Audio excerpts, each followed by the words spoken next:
Hello, my name is John Falconberry, and today we're going to talk about standardized testing. Just to be clear, this video is intended for parents of children who are currently in the United States education system, in hopes that I can give you a better insight into what your child goes through on a daily basis. So, standardized testing came about, and the reason for it is to compare how students are doing on a national level. Which sounds fine and dandy, but when we get into the details of it, it's not so great. Standardized testing, the way it works, is your students' grades, your child's grades are compared to other students' grades in their school, their district, the state, national level, so on and so forth. And they're used to place your students in what's called percentiles. Now what this means is, let's just say your student scored in the 70th percentile on a test. That means that 70% of students who took the test scored better than your student. One thing that is important to understand is that not all students perform the same on standardized testing. Some students do better on standardized tests than others. This is for various reasons. Some retain information better, some just get anxious before they take a test. So it's important to understand that just because your student may perform poorly on tests doesn't make them a bad student. It doesn't mean they're not learning, but that's what standardized testing is going to tell you. So let's talk about standardized testing in relation to your student and teachers. Students do benefit. It does make education a little bit better in the classroom. It encourages teachers to be better teachers, but only towards the test. They don't have any incentive to teach them anything else anymore. And what I mean by that is school systems have pulled funding from extracurricular activities like band, sports, PE, recess, to provide more funding for teaching the test.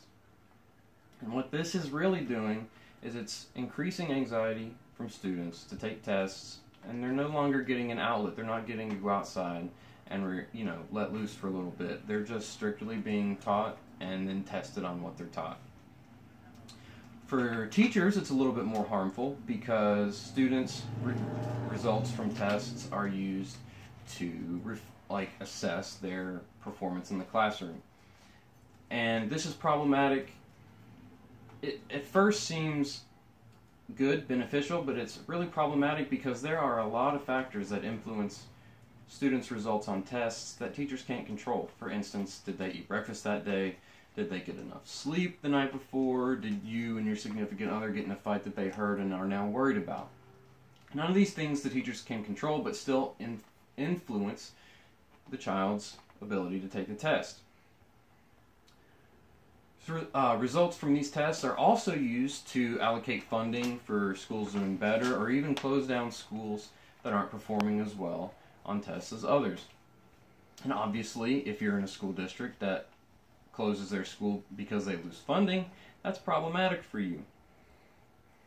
So, let's talk about the real motive behind standardized testing. Private educational companies came up with standardized testing really to make money. By testing your students and creating new tests yearly, they drastically increase their profits, but instead of using these profits to better the educational system, they just use their profits to make more tests. What I mean by that is they don't put money back into the education system that your child is in. And what I mean by that is the companies who collect this data from students on tests just use the data to develop new tests. They don't use it to make the school system which your child is in better. Failing school systems, they allow to fail. They don't think of ways or come up with ways to boost the productivity in these school systems. Also,